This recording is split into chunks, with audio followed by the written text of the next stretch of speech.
Good morning students, 9th वाले बच्चे, सिद्ध हिंदी विद्यालय के इस ऑनलाइन क्लासेस में आपका हार्दिक स्वागत है।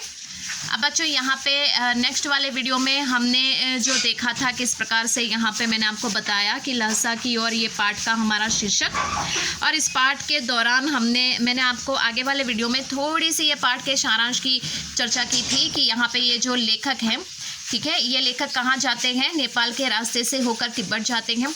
उस समय वहाँ पे जाना मुश्किल था क्योंकि सैन्य जो है वो जाने नहीं देते थे भारतीय इंसान को। इसके लिए वो लोग भिक्षुक का वेश धारण करके लेखक गए थे उनके मित्र के साथ। वहाँ पे उन्होंने बहुत सारे ऐसे बौद्ध धर्म की पोथियाँ भी दिखी, बहुत घूमे फिरे। वहाँ के लोगों का रहना, उठना, बैठना, खाना पीना, इतना ही नहीं, उनकी जो दैनिक क्रियाएँ हैं वो हर एक जगहों का परिचय उन्होंने करवाया। वहाँ पे कुछ एक जगहें ऐसी भी हैं जो हमारे लिए अर्थात यात्रियों के लिए जानलेवा सिद्ध हो सकती है, क्योंकि ज़्यादातर वहाँ पे जो पहाड़ी इलाका जंगल है वहाँ पे लोगों को काम नहीं मिलता, तो ऐसे लोग वहाँ पे जो डकैती होती है ये ज़्यादा करते हैं ऐसा। तो इस प्रकार से यहाँ पे उन्होंने इस पाठ में यात्रा की थी तिब्बत की, तो ये तिब्बत के बारे में उन्होंने यहाँ पे बताया है। अब इस पाठ की हम यहाँ से चर्चा करते हैं बच्चों।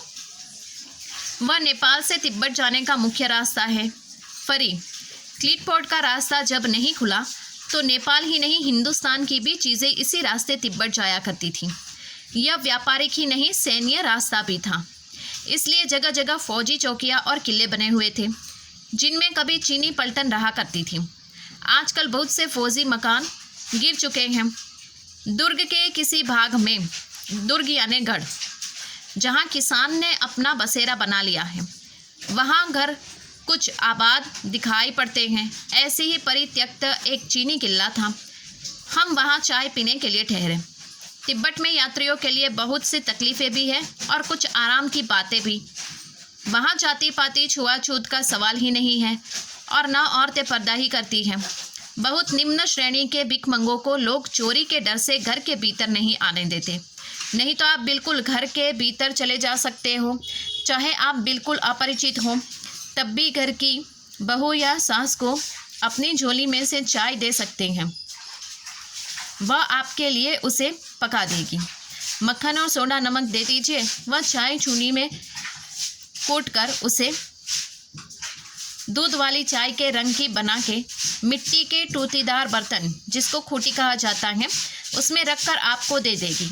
यदि बैठक की जगह चूल्हे से दूर है और आपको डर है कि सारा मक्खन आपकी चाय में नहीं पड़ेगा, तो आप खुद जाकर वहाँ पर चाय मथ कर ला सकते हैं।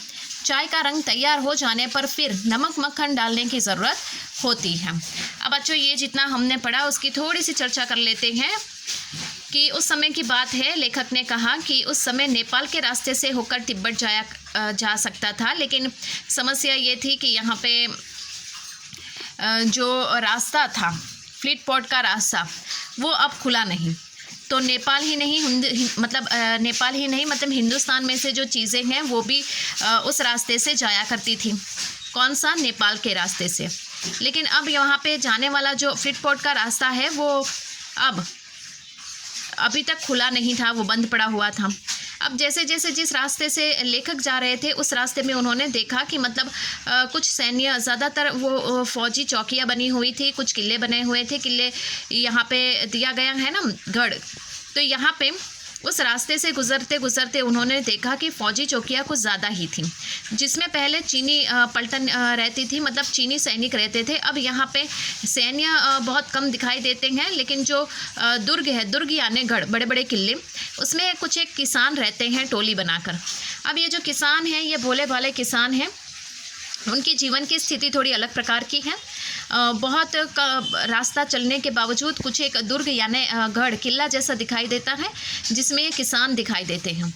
ये किसानों के घर की स्थिति थोड़ी अलग प्रकार की है। उनके यहाँ ऐसा है कि जैसे कि तिब्बत में यात्रियों के लिए थोड़ी सी तकलीफ़ें भी होती हैं और कुछ मतलब आरामदायक बात भी होती है। वहाँ पे छुआछूत, जाति पात, मतलब ये रंग भेद का कोई भी मतलब समस्या नहीं है। औरतें पर्दा करके नहीं चलती हैं। इसके साथ साथ उन्होंने बताया कि यहाँ पे बहुत ही मतलब कम लोग ऐसे हैं तो जो भिक्षमंगों की सहायता करते हैं, मतलब भिक्षुकों की सहायता करते हैं।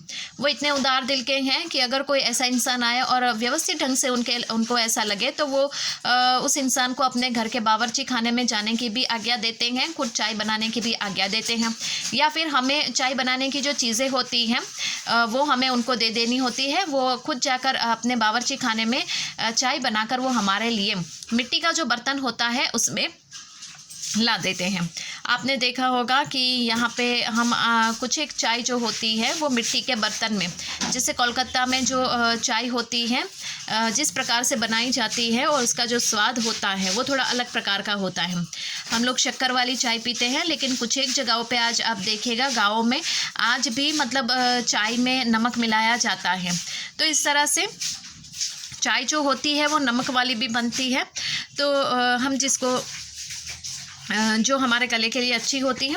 अब यहाँ पे उस समय की बात है तो यहाँ पे लेखक ने बताया कि जिस समय वो गए हुए थे वहाँ पे कुछ एक किसानों के घर थे और उस किसानों के घर में जो रहने वाले जो औरतें हैं, ये औरतें भी यहाँ पे आने जाने वाले जो भिक्षुक होते हैं उनकी सहायता करते हैं।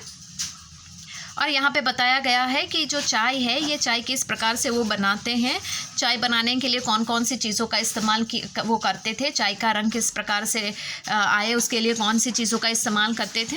तो यहाँ पे मक्खन और सोडा ये दो चीज़ों का इस्तेमाल करते थे। इसके साथ साथ चाय बन जाने के बाद उसको मतलब ये जो मिट्टी का जो बर्तन होता है छोटा सा उसमें वो चाय देते थे। तो इस प्रकार से यहाँ पे कभी कभी इतना मतलब आने वाले भिक्षुकों के ऊपर ये जो किसान लोग हैं इतना विश्वास करते थे कि उनको कभी कभी अपने बावर्ची खाने में भी जाने की वो आज्ञा दे देते थे।